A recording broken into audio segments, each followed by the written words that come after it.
2026년 여름을 향해 가고 있습니다. 저희가 사도행전 말씀 나누고 있는데 저희가 사도행전을 계속 공부하고 있는 이유는 역사 공부를 하려고 하는 게 아니고 교회 역사, 교회사 역사를 배우려고 하는 게 아니고 2000년 전에 있었던 사건을 통해서 오늘 우리가 길을 잃어버렸고 방향을 잡지 못하고 있을 때에 어떻게 살아야 되는가에 대한 열쇠를 찾는 길입니다. 유명한 한강 작가의 말인가요? 과거가 현재를 살렸다. 뭐 그런 말이 있죠. 아, 우리 현재 우리가 살고 있는 이 교회의 길을 잃어버리고 예수 말하는 교회는 나 말고 우리 어떤 집단의 교회를 말하는 게 아니라 하나님께서 이 땅에 세우신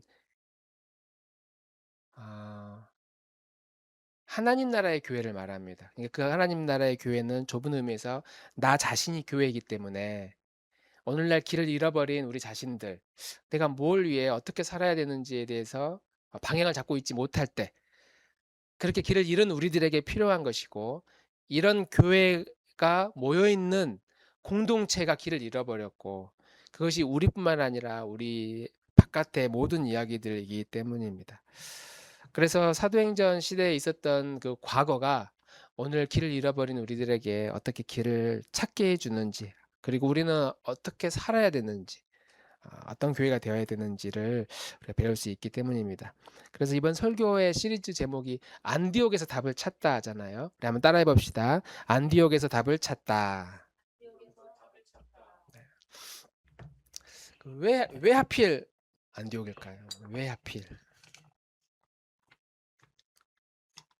성경에 여러 교회들이 있지만 고린도 교회, 빌립보 교회, 데살로니가 교회, 여러 교회들이 있지만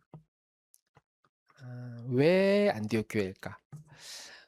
여러 교회들이 있지만 성경에 나오는 여러 교회들 중에 오늘날 현대 사회에 필요한 그 교회의 가장 모범적인 공동체, 성경에 나와 있는 가장 모범적인 공동체가 이 하나님 나라의 그, 그 교회가 안디옥 교회이기 때문입니다. 사도행전에 나와 있는 여러 교회들 중에 또 초대교회에 알고 있는 여러 교회들 중에 안디옥 교회가 길을 잃어버린 우리들에게 야, 이렇게 살아야 돼라고 말하는 가장 좋은 모델이기 때문에 우리는 이 안디옥 교회를 통해서 답을 찾으려고 하는 것입니다. 자, 초대교회에는 두 개의 교회가 있었습니다. 하나는 예루살렘 교회고 하나는 안디옥 교회예요. 한번 따라해 봅시다. 예루살렘 교회, 안디옥 교회. 네, 이 정도면 이제 시험에 나오겠죠. 예루살렘 교회, 안디옥 교회.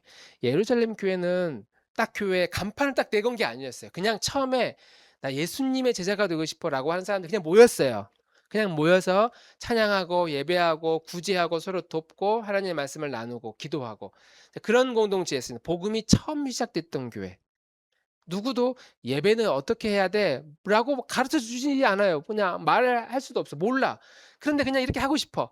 이렇게 모여가지고 하나님의 말씀을 나누고 막 찬송하고 또 이거 모여있다 보면 또 배가 고프니까 밥도 나누어 먹고 늦게 온 사람들을 위해서 음식도 준비해 놓고 또 누가 어려운 일 당하면 가서 위로해 주고 그냥 모여서 그냥 즐겁고 행복하게 사는 거야 모여서. 그 안에 하나님에 대한 하나님을 예수 그리스도의 제자로 살고 싶어 하는 늦었지만 이미 예수님은 떠나고 안 계시지만 우리의 마음에 계신 그 예수님의 마음을 나도 그 정신대로 살고 싶다.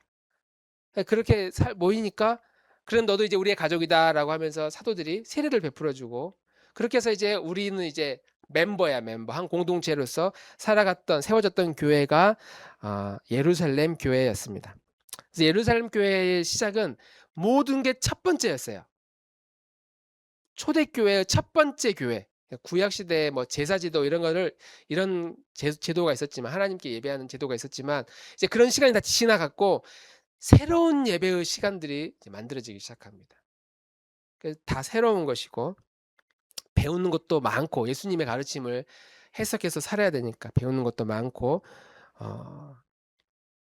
어린아이라고 한다면 그냥 길 가다가 넘어져도 괜찮은 시기예요. 왜냐하면은 옆에서 아빠가 손을 잡고 있으니까 넘어져도 그냥 잡아주는 시기. 뭔가 실수를 해도 문제가 생겨도 얼마든지 다시 일어설 수 있는 시기. 마치 오늘날 우리 공부하는 학생들과 같이 촉법인 시기. 우리 장우리 고등학생은 촉법 아니지? 인가? 조금 아니죠. 중학생까지만. 중학생 잘못해도 용서가 되는 시기. 예, 부모가 책임져 주니까. 약간 그런 시기가 예루살렘 교회의 분위기였다고 말할 수 있어요. 교회가 어떤 곳이야? 라고 말할 때 잘 모르지만 뭐 이렇게 해야 하면 되지 않을까? 라고 해서 모여들었던 공동체가 예루살렘 교회. 그런데 안디옥 교회가 또 생기기 시작합니다. 이 안디옥 교회는 이렇게 복음을 가지고 모여든 사람들이 이 세상을 어떻게 살아야 되지? 라고 하는 데에 답을 주는 공동체가 안디옥 교회였다라고 말할 수 있습니다. 우리 찬유리가 이유식 이제 잘 먹나요? 잘 먹어요? 네. 그냥 이렇게 모유만 먹다가 이제 씹어 먹어야 되거든요. 아직은 부드러운 죽 같은 거지만. 네. 근데 이제 어릴 때는 뭐 매운 거를 먹인다거나 그러면 큰일 나죠. 뭐 난리가 납니다. 근데 아주 소화하기 편하고 어, 자극적인 음식을 주면 안 되는 아주 부드러운 것만 줍니다. 그게 소화하기 쉬우니까. 그러다가 이제 초등학생이 올라갔어요. 그러면 이제 야채도 먹이고 고기도 먹여야 되죠. 그런데 이제 초등학교 가고 중고등학교도 됐는데 내가 좋아하는 것만 먹어. 먹기 편한 음식만 먹어. 그러니까 씹지 않아도 되는 음식들. 삼키면 막 되는 음식들이 있거든요. 우리 뭐 라면 좋아하잖아요. 우리 학생들? 민수 라면 좋아하니? 라면 좋아하지. 라면 좋아하는 이유가 먼저 뭐겠어? 꼭꼭 씹지 않아도 그냥 대충 씹어도 소화가 되니까. 편해요, 라면이. 그 질긴 고기 좀 힘들잖아. 삼겹살 좋아하니? 삼겹살 좋아해. 삼겹살 얘기는 또 다르지. 야채는 좋아해. 어떤 야채 있잖아. 그러니까 야채를 그냥 입에 씹어서 그냥 삼킬 수는 없어. 그냥 꼭꼭 씹어야 돼, 야채는. 근데 이제 물에다가 데친 야채는 뜨거운 물에 한번 삶은 야채는 또 먹기 편해요. 어릴 때는 먹기 부드러운 음식 먹고 편식도 하기도 합니다. 좋아하는 것만 먹습니다.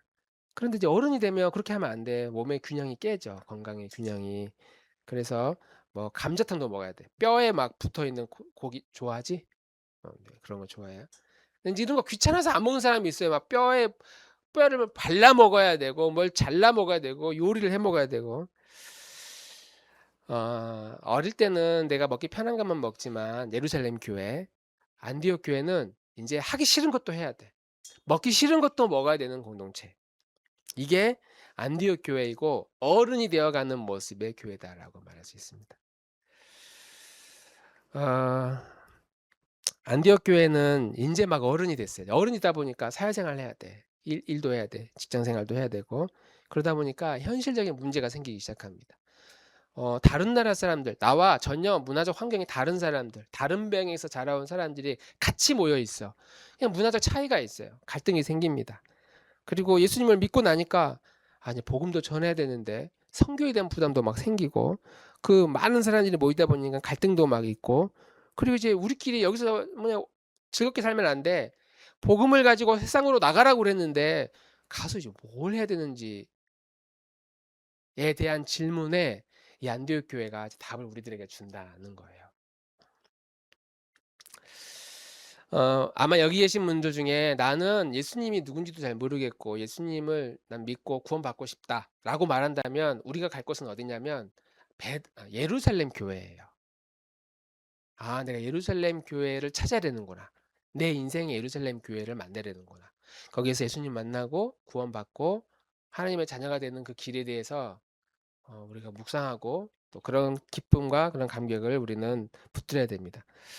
근데 여기 계신 분들은 이제 대부분 교회를 꽤 다녔다는 분들이니까 최소한 우리 스스로 그래도 구원은 받았겠지 여기까지 생각한단 말이에요. 그러면 이제 우리에게 필요한 길이 어디에 있냐? 예루살렘 교회는 없어 거기에. 거기는 전혀 복음을 모르는 사람들이 그곳에서 하나님을 만나는 곳이라면 최소한 우리가 예수님을 믿는 하나님의 자녀라고 한다면 우리는 안디옥 교회를 통해서 인생의 답을 찾아야 되는 거예요. 그런 교회를 찾는 사람들의 가장 큰 질문이 그거예요. '어떻게 해야 잘 사는지 모르겠다. 내가 어떻게 해야 잘 믿을 수 있는지 모르겠다.' 이 질문을 하는 사람들은 우리가 지금 안디옥 교회를 찾고 있는 거예요. 내 인생에 가장 어울리는, 그리고 사람들이 그곳에서 발견했다고 하는 그 안디옥 교회의 신앙의 길을 우리가 지금 찾고 있는 것이죠. 이 질문을 우리가 멈추지 않고, 특별히 사도행전에 나오는 이 안디옥 교회 공동체가 어떤 질문과 어떤 과정을 통해서 이 길을 계속 발견해 나가고 있었는지를 오늘 우리가 이 말씀 묵상하면서 나들목 교회 안에서도 하나님이 우리에게 주시는 음성을 듣게 되기를 주님의 이름으로 축복합니다. 사람들은 저마다 인생에 계획이 있습니다. 다 계획이 있어요. 아무리 계획이 없다고 말하는 사람도 이야기를 들어보면 다 계획이 있어요. 그 계획의 공통점 중에 하나가 뭘까 생각을 해보니까, 어, 내 인생이 이제 지금보다, 나는 가만히 있지만 어쨌든 나이 먹어 가잖아요. 숫자가 앞에 계속 바뀌어요.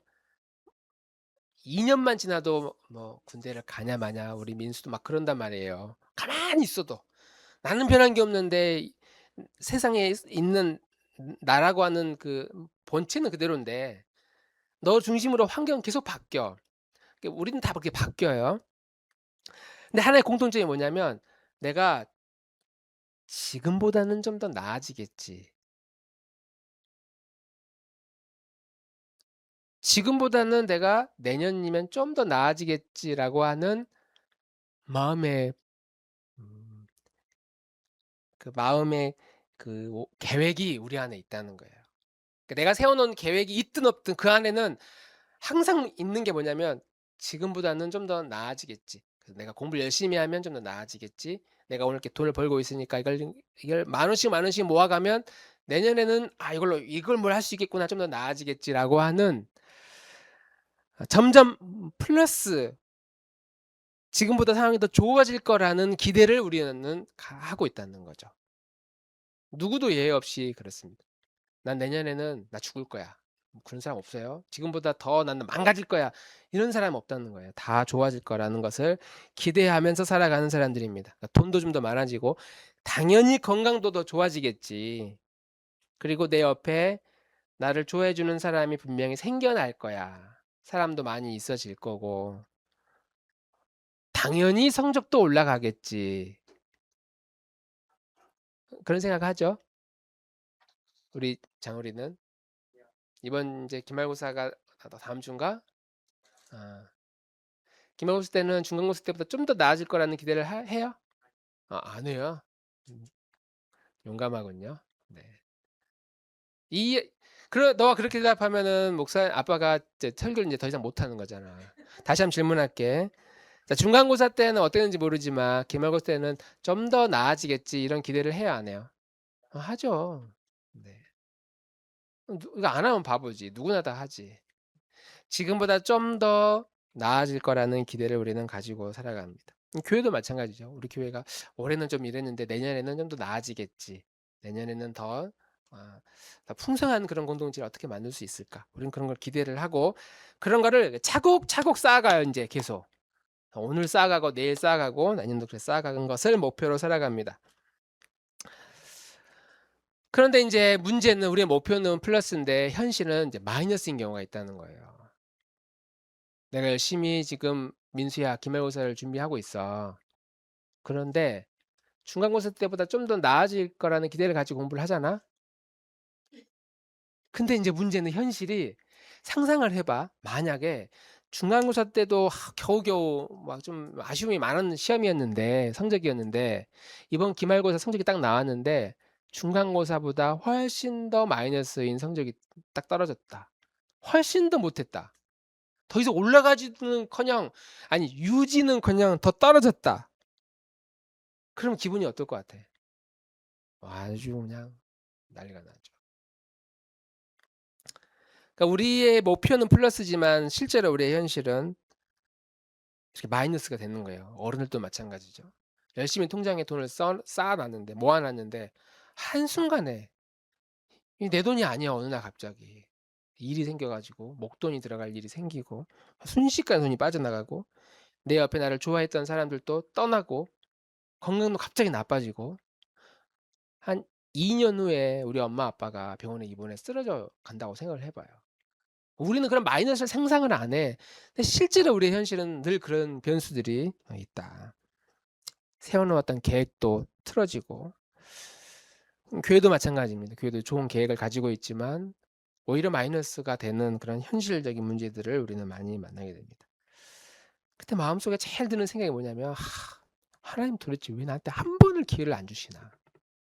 유명한 짤이 있는데 하나 가져왔는데 나 하나님 또 뭔지 모르시나요? 네. 설교 시간에 뛰어 가지고 다른 거 해야지. 마동석에 와 가지고 또 못 살게 구네. 지금 그 장면이잖아요. 하나님이 우리 인생에 복을 주시고 은혜 주시기를 우리는 소망하며 살아가고 있지만 근데 현실은 그 마이너스인 경우들이 있다는 거예요. 아무리 하나님이 나에게 도움이 되지 않는 것처럼 느껴질 때. 그리고 다른 사람은 막 계속 플러스가 되고 잘 나가는 것 같은데 나만 뭔가 안 되는 것처럼 느낄 때. 내 인생만 꼬일 때. 그때 우리는 이런 마음의 토로를 한다는 거죠. '하나님 또 왜 나만 가지고 또 이렇게 나를 괴롭히시나. 나는 좀 내버려 두지. 나는 그냥 아무렇지도 않게 그냥 혼자 조용히 그냥 살고 싶은데 인생이 점점 마이너스가 되어 가는 것을 우리는 얼마든지 느낄 수 있다.'라고 하는 겁니다. 오늘 우리가 읽었던 본문의 내용은 초대교회가 이제 마이너스가 되어 가는 현실을 보여주고 있습니다. 사도행전 7 장에 스데반 집사님이 7장 한 장 전체를 설교문으로 이제 할애를 해요. 긴 설교를 한단 말이에요. 근데 이 설교를 한 다음에 뭔가 베드로의 설교 이후에 3천 명이 세례를 받고 주님께 돌아온 것처럼 스데반도 충분히 그런 역량이 있는 사람인데 스데반 집사의 설교가 나온 후에 결국 스데반은 죽게 돼요. 설교하고 나서 죽어요. 그러니까 그 스데반 집사는 교회에서 가장 인기가 있는 사람이었거든요. 가장 은혜로웠던 사람, 설교를 가장 잘했던 사람. 교회만 가면은 스데반 집사님이 환한 얼굴로 나를 반갑게 맞아 주었던 친형 같은 형님 같은 그런 집사님이었는데 이분이 죽은 거예요, 설교를 하고 나서. 그리고 나서 8장 1 절은 이렇게 시작합니다. 그날에 시작.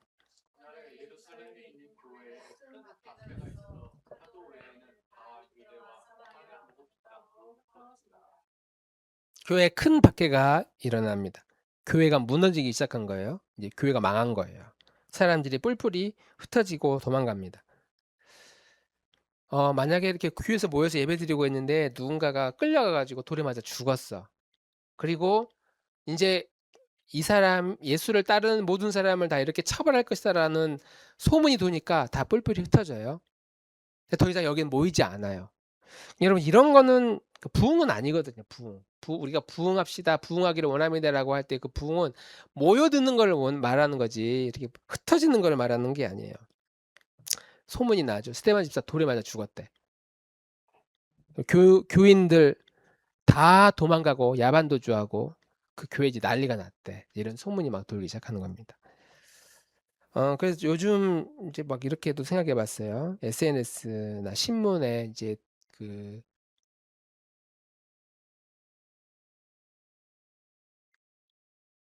뭐라 하죠? 메인 타이틀 헤드라인. 네, 헤드라인. 헤드라인.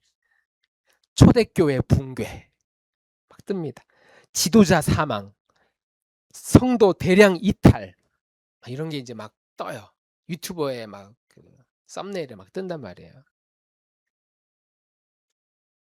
그러면 이제 우리 드는 생각은 '아 이제 그 교회 끝났구나.' 막 사람들이 막 모이더니 '거기 아무것도 아니구나.' 그런 생각을 한단 말이에요. 뭐 어느 회사 부도 확정 막 그러면 '아유 그 회사도 끝났구나.' 막 그런 것처럼 예루살렘 교회의 실험이 이제 이렇게 끝난 것처럼 보인다 라고 하는 겁니다. 이 교회가 이제 마이너스가 돼서 이제 완전히 사라졌구나. 아, 우리는 역사를 공부하기 때문에 예루살렘 교회 이후에 뭐 복음이 더 확장되고 이런 걸 알고 있지만 안디옥 교회가 세워지기도 전에 지금 예루살렘 교회가 망했다고 하는 이 소문을 들었을 때의 심정. 아니, 거기 끝났구나. 또 얼마든지 그런 마음을 먹을 수 있다는 거예요, 우리들은. 예루살렘 교회에 대해서. 그런데 이제 더 아쉬운 점이 있다면 예루살렘 교회가 이렇게 망해가고 있는 모습을 분명히 하나님도 다 보고 계셨을 텐데 아무런 개입을 하지 않았다라고 하는 겁니다. 베드로가 설교할 때는 3,000명이 예수님을 믿겠다고 따라다녔는데 스테반이 집사가 설교를 하고 난 다음에는 아무것도 하지 않고 오히려 스테반 집사 죽은 거예요. 우리야 하나님이 스테반 집사님을 살릴 수 있었겠니 없었겠니? 충분히 살릴 수 있었는데 살리지 않고 그냥 하나님 모른 척한 거예요. 돌에 맞아 죽을 때까지. 영화 보면 주인공이 맞아 죽기 직전까지 얻어 터지다가 결국 죽어 안 죽어? 주인공은 안 죽는단 말이에요. 마지막 결정적인 순간에 꼭 누군가 구원해 주는데 스테반 집사는 그런 게 없었어요. 하나님이 그냥 죽을 때까지 그냥 지켜보고 내버려 둔 겁니다. 교회가 막 교회 성도들이 뿔뿔이 흩어질 때 하나님이 그걸 내버려 두고 있는 거예요. 예루살렘 교회가 핍박에 당할 때 하나님이 그 박해를 막을 수도 있는데 그냥 막지 않고 그냥 내버려 둔 거예요. 왜 하나님이 그렇게 막 마이너스가 돼서 완전히 망해가는 예루살렘 교회를 그냥 내버려 두셨을까? 개입을 왜 하지 않으셨을까? 우리가 잘 잊어버리는 사실인데 이게 하나님이 가지고 있는 속성이에요. 속성, 성품. 하나님이 가지고 있는 하나님의 성품이에요. 하나님이 어떻게 하냐면 우리는 꼬박꼬박 저축해가지고 돈을 모아가지고 이걸로 내가 뭘 해야지 이런 생각 가지고 있잖아요. 하나님은 좀 반대예요. 이렇게 모으기도 전에 완전히 다 뿔뿔이 흩어버려. 다 내려놓게 만든 다음에 그 다음에 하나님이 하려고 하시는 그 일을 하시는 분이라는 거예요. 이게 근데 성경에 곳곳에 이런 정신들이 나와 있단 말이에요. 그러니까 우리는 아니 그래도 좀 뭘 모아야 뭔가를 하지 이런 생각이 갖고 있는데 하나님은 아예 그런 생각도 못하도록 뭘 모으려고 하기도 전에 내려놓게 만든다는 거죠. 한번 말씀 읽어보겠습니다. 첫 번째 누가복음 14장 시작. 무릇 자기를 높이는 자는 낮아지고 자기를 낮추는 자는 높아지리라. 아멘. 자기를 낮추는 자가 높아진대요. 그리고 높이면 그 사람 무조건 떨어뜨린대. 우리가 가지고 있는 상식과 전혀 반대의 상식을 지금 말씀하고 있는 겁니다. 두 번째 시작. 누구든지 제 목숨을 구원하고자 하면 잃을 것이요 누구든지 나를 위하여 제 목숨을 잃으면 찾으리라. 아니 목숨이 있어야 누군가를 도와주는데 그게 우리의 가치관 아닙니까? 뭔가 있어야 내가 남을 도와주지. 근데 자기 목숨을 그렇게 살리려고 그래? 그럼 그 목숨 잃어버린대, 뺏긴대. 근데 누구든지 나를 위해서 자기 목숨을 던지면 그 목숨을 찾을 것이다. 세 번째 시작. 나에게 이르시기를 내 은혜가 내게 족하도다. 이는 내 능력이 약한 데서 온전하여 짐이라. 아멘.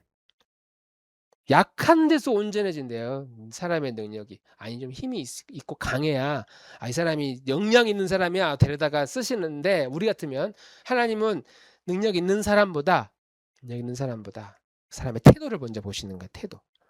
자기를 낮추고 자기 목숨을 내려놓으려고 하는 사람. 그런 사람을 먼저 사용하셔서 하나님은 자신의 하나님의 나라를 위해서 쓴다는 거죠. 우리는 모아야만 뭔가 이룰 수 있다는 생각을 가지고 있거든요. 그래서 사람들이 열심히 살아요. 열심히 공부하죠. 우리 학생들. 성적 1점 모아가야 돼, 안 모아가야 돼. 제가 집에서 가끔씩 하는 이야기 있거든요. 이제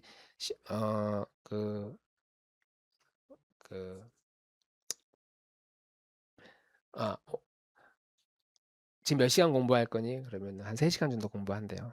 그럼 3시간 동안 1점만 올리자. 1점. 한 문제도 아니야. 반 문제가 그 3시간 안에 나오니까 그 반 문제가 어떤 문제일지를 막 집중해 가지고 내가 이 시간만큼은 내가 뭐 영어 공부한다. 영어 공부면 55점이다. 내가 56점 만들 마음으로 이 2시간 집중한다. 이게 되게 도움이 되거든요. 실제로 그럴 수 있으니까. 지나면 후회하니까 점수가 안 나왔을 때 아 내가 그때 잘할 걸 후회되니까 그때가 바로 지금이다 이제 이런 말 하거든요. 그럼 우리 열심히 살아요. 성적도 열심히 모으고 돈도 모으고 사람이 내 곁에서 떠나가지 않도록 좋은 인맥도 계속 만들고 나를 믿을 수 있도록 신뢰도 주고.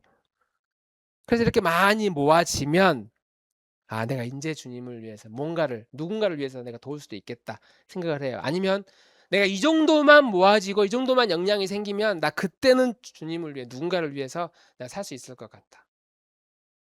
내가 엄마를 위해서 아빠를 위해서 친구들을 위해서 누군가를 도와주면서 살 수 있을 것 같다. 이 목표가 정해지면 이렇게 모아지면 그렇게 생각하는 순간 하나님은 그런 계획조차도 다 흐트러 버리신다는 거예요. 가끔씩 그러지 않는 사람들이 있어요. 열심히 모아 가지고 그 모은 것으로 실제로 좋은 일 하는 사람도 많이 있고 있어요. 최근에 제가 어떤 분에 대한 이야기를 들었는데 그분이 인생의 목표가 뭐냐면 자기의 재산을 다 쓰고 죽는 게 인생의 목표라고 그러더라고요. 재산이 얼마나 많길래. 재산이 우리가 상상하는 것보다 훨씬 더 재산이 많으신 분이라고 그래요. 근데 아는 사람이냐? 저는 잘 이름은 들어본 적은 있는 것 같은데 잘 모르는데 우리나라의 손에 꼽히는 재벌이라고 그러는 거예요. 아 그런 사람이 있냐? 그 사람의 목표가 자기의 인생에 있어서 돈을 다 쓰고 죽는 거. 근데 이 사람이 크리스찬인가 봐요. 그래서 선한 사역에 하나님 나라를 위해서 내가 이거 다 쓰고 죽겠다. 그래서 어떤 데 이야기 들어보니까 직원이 한 15명 정도 되는 회사를 차렸는데 하는 일이 없어. 매월 월급을 줘. 월급 주고 사는데 뭐 시키냐? 하나님 나라를 세워나가는 일에 당신의 역량을 다 들여라. 네, 월급 다 주겠다. 그래서 아니 뭐 그런 회사가 있느냐. 수익은 어떻게 하느냐. 수익도 없어. 그러니까 매출이 없어. 매출 자체가. 그냥 연구원으로서 투자를 하라는 거예요. 한 달에 월급이 얼마나 많이 나가는데 건물비, 월급까지 다 포함해서 그렇게 해서 평생 자기 재산을 다 쓰고 죽겠다. 근데 제가 볼 때는 다 못 쓸 것 같아요. 재산이 계속 늘어나고 있어가지고 아무리 써도 계속 늘어가고 있는 것 같아요. 그런 사람도 있긴 있어요. 근데 그거는 우리의 이야기는 아니죠. 우리는 야, 조금만 진짜 모아지면 뭔가 할 수 있지 않아요? 라고 하나님께 묻지만 하나님은 그런 생각조차도 하지 못하도록 다 내려놓도록 우리를 흩어버리신다는 거예요. 그래서 실제로 살다 보면 어느 날 갑자기 직장에서 문제가 생겨가지고 직장이 없어지기도 하고 사업이 망하기도 하고 투자를 했는데 투자하는 곳곳마다 계속 마이너스인 경우도 있고 점점 몸이 아프고 그때 인제 우리의 마음속에 '아 내가 이렇게 하는 것마다 잘 안 되고 시간은 막 가는데 뭔가 모아 놓으려고 하는데 이 모아지는 것들이 없다.'고 느낄 때 그때 찾아오는 이 무기력함은 정말 사람을 피를 말려요. 사람을 이렇게 동굴 속으로 끌고 가는 게 아니라 동굴의 끝까지 우리를 끌고 내려가요. 그런 마음속에 '야 내가 해도 안 되는구나.' 그런 마음이 들 때. 아까 우리 질문했는데 우리 장하늘 예를 들면 이번에 인제 기말고사 시험인데 정말 자신 있는 과목이 쪼끔 있지? 정말은 아니지만 그래도 자신 있는 과목이 좀 있지. 조금 몇 점인지는 안 물어보겠지만. 근데 이번에 기말고사를 봤는데 예를 들면 그 과목의 점수가 반토막이 났어. 나는 그냥 쉽다고 생각했는데 내가 전혀 예상하지 못하는 방식으로 문제가 꼬여 가지고 아니면 내려쓰기 해 가지고 예를 들면 내가 한 90점 맞았는데 이번에 점수가 그게 점수표를 딱 받았는데 45점 이렇게 나온 거야. 기분이 어떠겠니? 그 딱 45점이라는 걸 아실 때 기분이 어떨까? 손이 떨릴까? 심장이 벌렁벌렁하겠지. '어?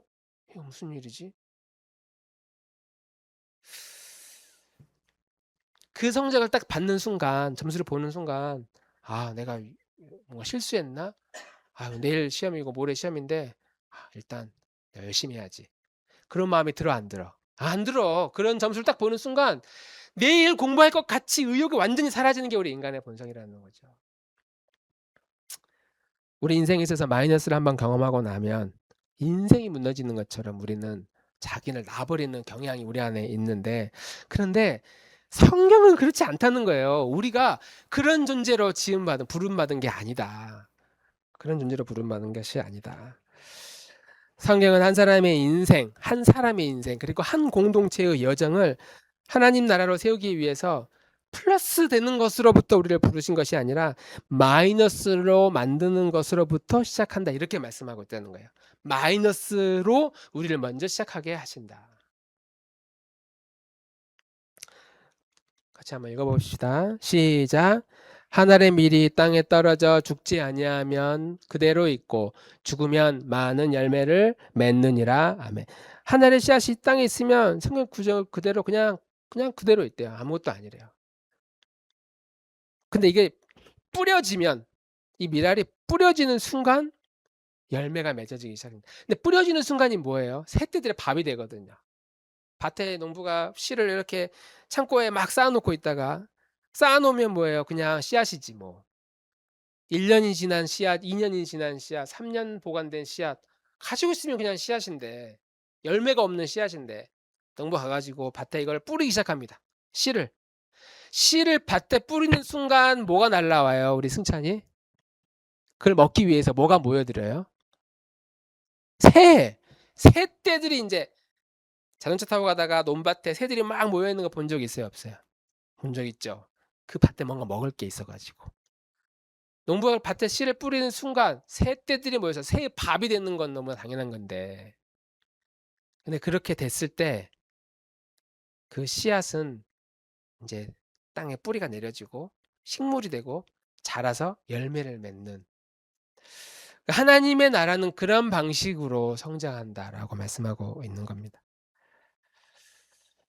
우리 인류 역사의 최고의 마이너스라고 하는 것이 무엇이냐면, 우리 이 세상의 주인이라고 하시는 하나님 자신이 이 땅에 인간으로 와서 우리들에게 야, 하나님의 나라는 바로 이런 나라야라고 막 설명을 해 주셨는데, 그렇게 설명해 주신 하나님의 아들이신 예수 그리스도께서 십자가에 죽으신 사건이 인생 인류의 최고의 마이너스였죠. 아니 어떻게 아버지를 죽일 수 있지? 아니 어떻게 가족을 죽일 수 있지? 이것도 인생의 큰 상처인데, 우리를 창조하신 창조주를 인간이 십자가에 매달아 죽여버렸다. 인류 인생의 최고의 마이너스라고 할 수 있습니다. 그런데 예수님이 이렇게 죽으셨기 때문에 우리는 부활을 소망하게 돼요. 아, 죽었는데 다시 살아날 수 있는 기회를 얻게 되는 거구나, 우리가. 오늘 스테반 집사의 죽음도 현실은 너무나 아프고 슬픈 일이지만, 그런데 이 사건으로 하나님의 복음은 더 많이 확장되고 더 살아나게 되었다. 이 흩어진 사람들이 어떻게 됐느냐? 같이 한번 읽어봅시다. 그 흩어진 사람들이 시작. 두루 다니며 복음의 말씀을 전했습니다. 흩어진 사람들이 두루 다니며 복음을 전했다는 겁니다. 여러분, 이 흩어진 사람들이요, 복음을 전하려고 작정하고 떠난 게 아니에요. 이 사람들이 무서워서 도망간 겁니다. 무서워서. 베루살렘에 있으면 야 죽겠구나, 잡히면 죽겠구나, 막 야 나 선교 가야지 이렇게 해가지고 막 짐 싸가지고, 너는 어디 선교로 갈 거야? 나는 그 고린도로 갈 거야. 나는 뭐 빌립보로 갈 거야. 나는 안디오로 갈 거야. 막 그렇게 해서 뿔뿔이 선교하러 흩어진 게 아니고, 스데반 집사가 교회에서 죽었다는 말을 듣자마자, 그리고 잡히면 다 죽는다는 말을 듣자마자, 야 짐싸 우리 여기 있으면 안 될 것 같다. 우리도 똑같이 죽을 수 있어. 짐싸. 가족들을 다 데리고 야반도주한 겁니다. 무서워서 도망을 간 거예요. 그런데 도망간 그곳마다 거기에 교회들이 생겨나기 시작했다. 사람들은 야 예루살렘 교회 망했어라고 말을 했는데, 하나님은 그 망한 사람들을 이동하게 하셔서 더 많은 교회들이 생겨나도록 심고 계셨다라고 하는 것이죠. 이것이 초대교회가 점점 부흥해 갔던 시대의 원리, 하나님 나라의 원리였다라고 말할 수 있습니다.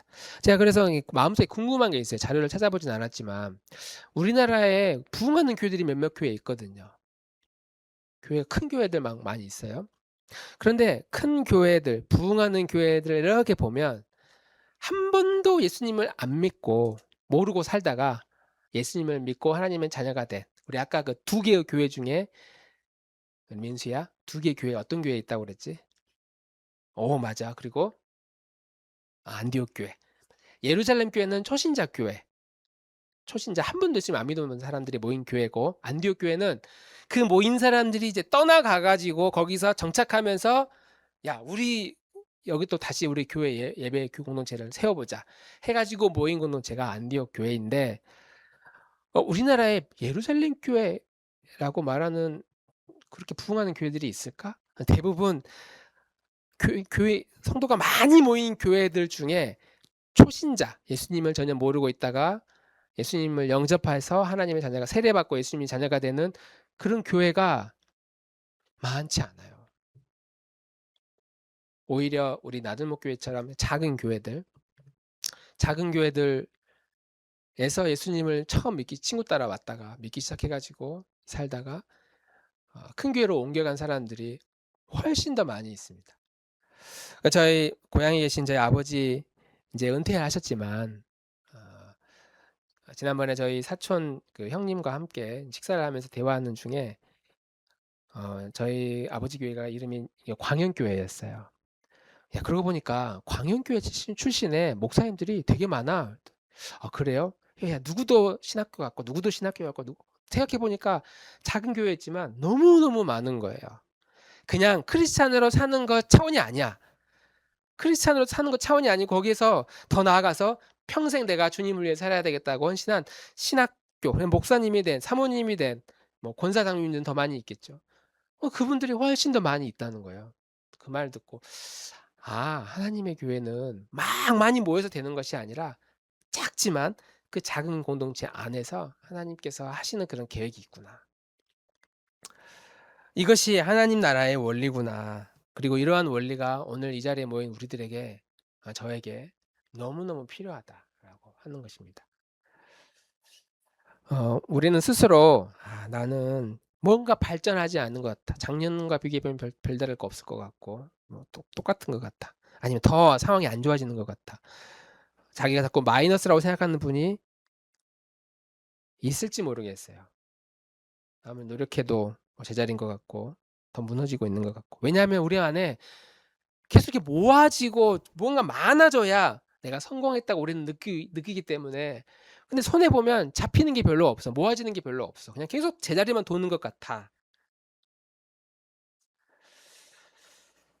우리는 그런 생각을 가지고 있을 때에 성경은 우리에게 무엇이라고 말하느냐? 우리가 내 인생이 흩어져야 열매를 맺는다.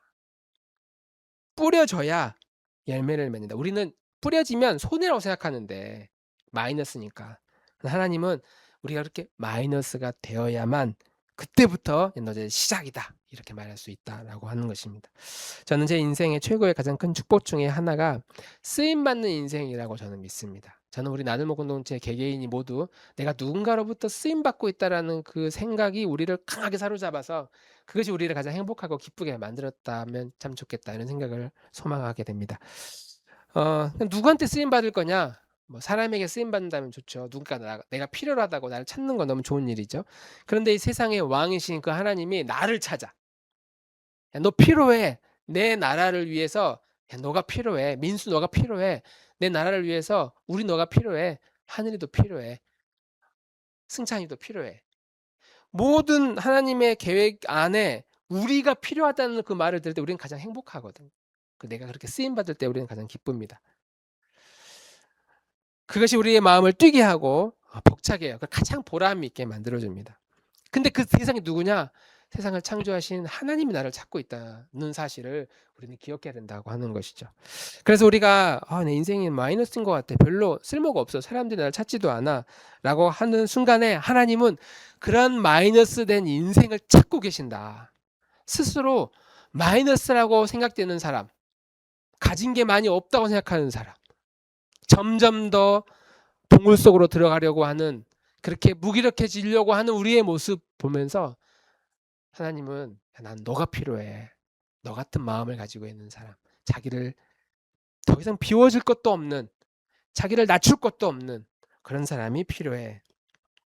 우리의 실패도 사용하시는 분, 우리가 무너진 경험도 사용하시고 우리가 나약해졌던 그 마음의 상처도 하나님은 그냥 그거를 쓰레기통에 던지는 게 아니고 사용하셔서 하나님의 도구로 쓰시는구나.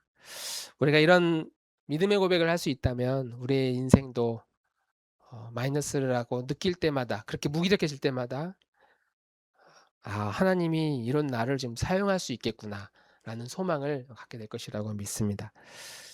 그렇게 내 자신이 하나님께 쓰임 받아서 조금씩 플러스로 나아가고 그렇게 해서 안디옥 교회로 가는 그 길목에서 동료들도 같이 만나고 자신의 실패에 마이너스 된 경험을 이야기 나누고 또 누군가의 인생에 마이너스 된 그 이야기를 들으면서 위로해 주고 그렇게 믿음의 여정을 쭉 함께 나아갈 수 있는 우리 나들목 공동체가 되기를 주님의 이름으로 축복합니다. 우리 찬양